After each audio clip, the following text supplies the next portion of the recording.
you for joining us for this video. I was told to conduct an interview, so I'm going to ask my dad a question.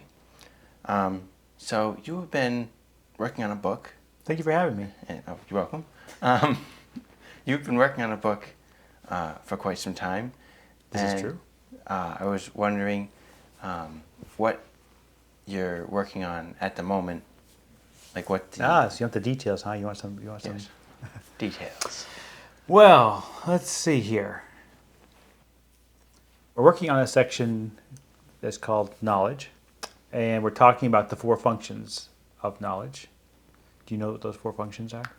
Yes. NE and NI and SE and SI. Yes. Do you know what they represent? Your imagination and then your sensing. Yes. Any. So we're changing the word in the book. We're changing the word intuition, which is NI and NE, to imagination, and we're trying to take each one of the words that MBTI uses, not just MBTI, the personality community uses, and we're trying to show or demonstrate in the book how these words that are in the secular community can be found parallel in the Bible, and then to see what God has to say about it. So, for instance, the reason we're switching from intuition to the word imagination is because the Bible talks about imagination throughout the Bible. From a non-Christian worldview, or I shouldn't say it that way, let me say it this way. God talks about men having a vain imagination. So if we don't have the fear of the Lord, and we use our imagination, God says that this imagination is vain.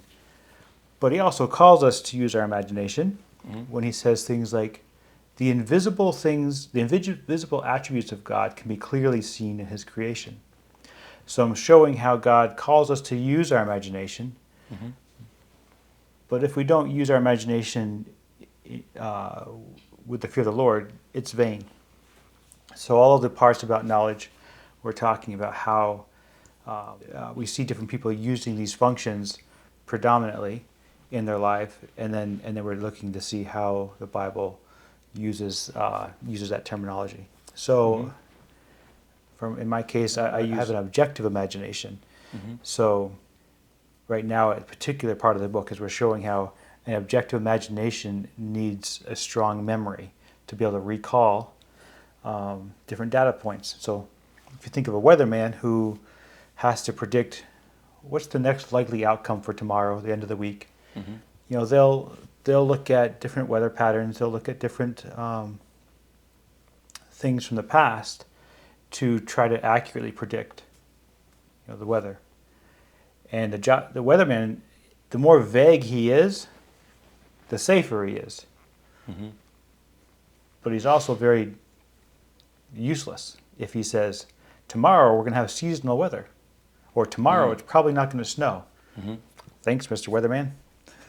You've been very helpful. Yeah. Not? Yeah.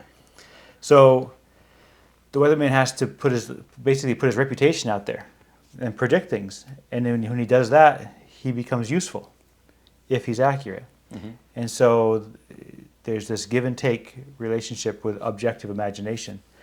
So understanding personality is sort of like getting weather radar.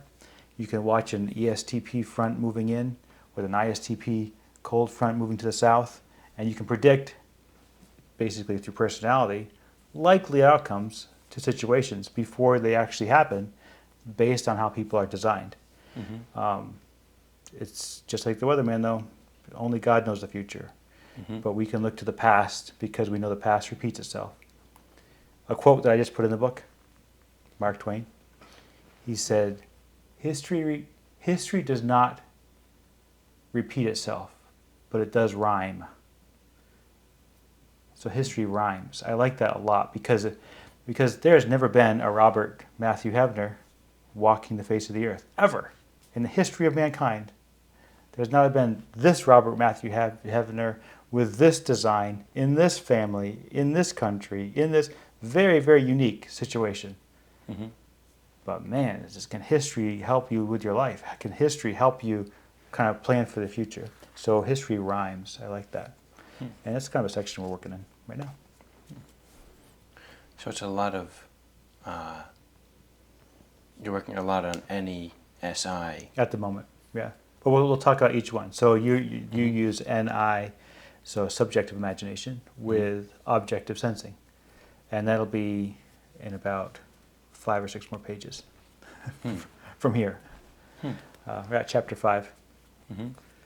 So, yeah. Well, thank you for explaining that. Yep. And thank you for joining us on this video. And we hope to see you next time.